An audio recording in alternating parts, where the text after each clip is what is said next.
tentang tokoh dalam cerita fiksi, tetapi penyajian hasil diskusinya berbeda.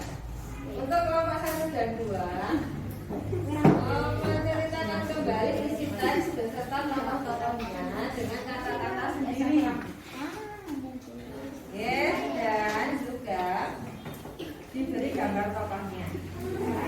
Yang menulis 1 orang ya. Yang menulis 1 orang supaya tulisannya sama sama.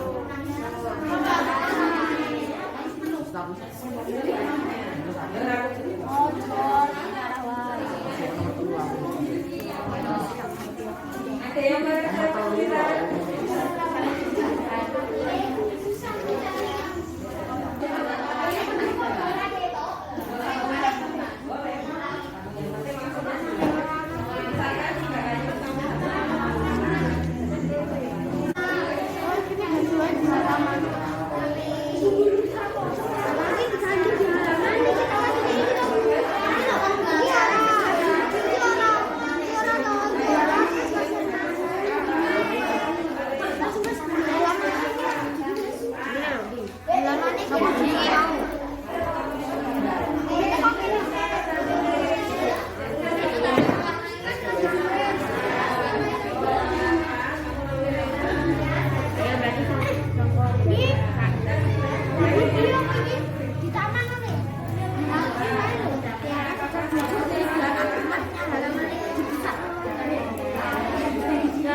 Terus bagaimana perasaanmu setelah melaksanakan pelajaran dari ini? Tapi apa? Rasanya lebih apa?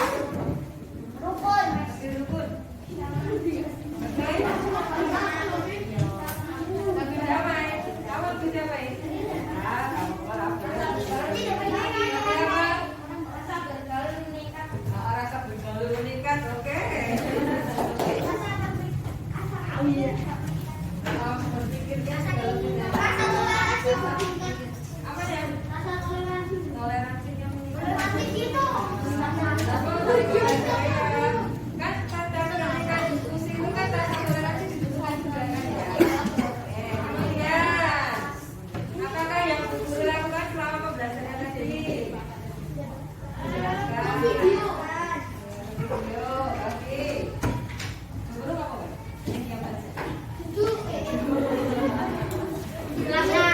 Jelaskan materi, beri tugas.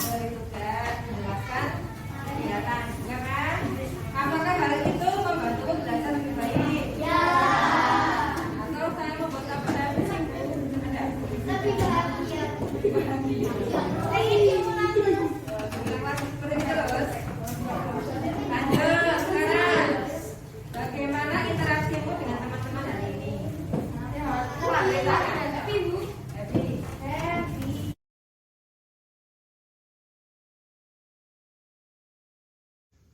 Assalamualaikum warahmatullahi wabarakatuh. Bapak Ibu rekan pendidik yang saya hormati, perkenalkan saya Ari Darwantini, calon guru penggerak angkatan 4 dari Kabupaten Karanganyar, menyampaikan refleksi atas aksi nyata yang telah saya lakukan untuk modul 2.1 pembelajaran berdiferensiasi yang diintegrasikan dengan modul 2.2 pembelajaran sosial dan emosional di kelas 6B SD Negeri 03 Matese, Kabupaten Karanganyar. Bapak Ibu, proses perencanaan pembelajaran aksi nyata modul 2.1 dan 2.2 telah memberikan pengalaman yang benar-benar baru. Kali ini merupakan proses penyusunan RPP terlama sejak saya menjadi guru. Saya harus memetakan kesiapan belajar anak. Saya juga harus menyiapkan diferensiasi konten dan proses bagi masing-masing kelompok sesuai kesiapan belajar. Saya juga harus memastikan bahwa pembelajaran kompetensi sosial dan emosional telah terintegrasi dalam RPP saya tersebut.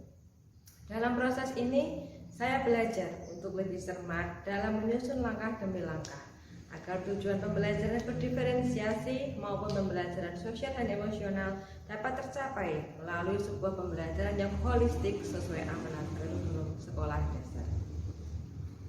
Diferensiasi proses saya fasilitasi dengan pemberian jenis tugas yang berbeda bagi setiap kelompok sesuai kesiapan belajarnya. Diferensiasi konten saya fasilitasi dengan menyebar berbagai sumber belajar yang berbeda di beberapa pos yang ada di sekeliling kelas. Sementara diferensiasi produk saya fasilitasi dengan membebaskan pilihan produk yang akan mereka buat pada akhir kegiatan pembelajaran. Kompetensi sosial dan emosional kesadaran diri saya tanamkan pada siswa melalui kegiatan berdoa dan membaca keyakinan kelas. Kompetensi sosial dan emosional pengelolaan diri saya biasakan melalui kegiatan menulis kalimat positif tentang diri sendiri sebelum memulai pembelajaran di pagi hari. Kompetensi sosial dan emosional keterampilan sosial saya tumbuhkan melalui kegiatan diskusi secara berkelompok agar mereka mampu menempatkan diri di antara orang lain dengan tepat dan berguna. Kompetensi sosial dan emosional pengambilan keputusan yang bertanggung jawab saya munculkan melalui kemerdekaan siswa untuk menentukan produk yang akan mereka buat. Siswa dilatih untuk menggunakan kebebasannya dengan penuh tanggung jawab. Mengamati bagaimana para siswa melewati tahap demi tahap pembelajaran membuat saya sungguh merasa bersyukur karena mendapatkan kesempatan untuk menyajikan pembelajaran yang begitu spesial kepada siswa-siswa saya. Mereka benar-benar antusias mengikuti setiap tahapan yang saya rancang. Praktik pembelajaran kali ini mengajarkan saya banyak hal. Salah satunya bahwa kedepannya saya harus mampu mengidentifikasi kebutuhan belajar siswa-siswa saya sebelum merancang pembelajaran. Pemetaan kebutuhan belajar anak merupakan salah satu pedoman utama saya di kelas. Saya juga perlu memperbanyak wawasan tentang variasi metode, model, strategi, dan media pembelajaran, sehingga saya memiliki banyak alternatif saat ingin menyajikan suatu materi di kelas. Dengan banyaknya variasi yang saya terapkan, saya berharap lebih banyak pula kebutuhan belajar siswa yang dapat saya layani. Menumbuhkan kompetensi-kompetensi sosial dan emosional juga merupakan target yang ingin saya capai pada pembelajaran berikutnya. Saya perlu melatih pemahaman, penghayatan, dan kemampuan siswa untuk mengelola emosi agar mereka mampu menetapkan dan mencapai tujuan yang positif. Menumbuhkan kemampuan agar siswa bisa merasakan dan menunjukkan empati kepada orang lain. Melatih siswa membangun dan mempertahankan hubungan yang positif serta mampu membuat keputusan yang bertanggung jawab. Tentu, praktik pembelajaran yang telah saya lakukan di kelas tersebut masih jauh dari sempurna. Saya melihat bahwa masih ada siswa yang belum terbiasa untuk belajar secara aktif, secara berkelompok yang benar, maupun secara mandiri. Perbaikan-perbaikan kecil di sana-sini masih perlu saya lakukan terkait berjalannya proses pembelajaran. Dalam hal rubrik penilaian pun masih dapat saya kembangkan lebih luas lagi. Kekurangan-kekurangan ini adalah motivasi bagi saya untuk perbaikan praktik pembelajaran saya ke depan. Saya ingin sesering mungkin mempraktikkan pembelajaran berdiferensiasi maupun pembelajaran sosial dan emosional semacam ini di kelas-kelas saya selanjutnya, sebagai salah satu langkah nyata saya dalam usaha mencapai student well-being. Sekian dan terima kasih. Salam dan bahagia. Wassalamualaikum warahmatullahi wabarakatuh.